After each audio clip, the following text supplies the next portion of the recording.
as you look at opportunities and jobs and work in corporate communications and think about how a company tells its story, think about the stories that it really has to tell. What makes it interesting? Who are interesting people inside? Do you have a sense of humor about yourself? Are you approachable? And can you think about telling your own story through the visual? Can you use social media, Facebook, Twitter, YouTube, to do videos like this focusing on the unique expertise that your company has?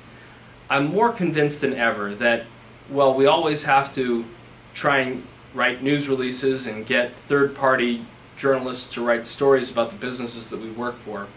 Increasingly, we need to narrow our focus and tell our own story. You're not going to sell your product or service to everyone on the planet. It doesn't always have to be in the New York Times or the Wall Street Journal.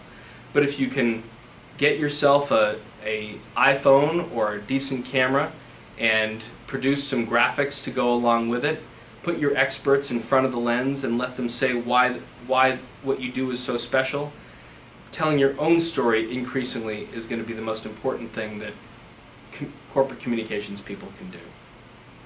2013, 2014, I'm working at a company called Willis Group Holdings, one of the largest insurance brokers in the world. Between you and me, had not made a lot of news other than the CEO and his personality and renaming the Sears Tower to the Willis Tower, but overall it was not that well known a company.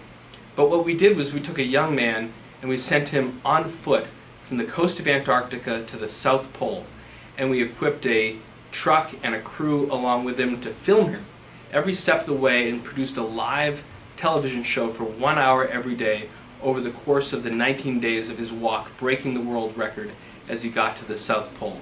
Again, taking the visual, using storytelling, talking about issues that are close to our business, in this case it was climate change, and putting a totally different take on what Willis was as an insurance broker.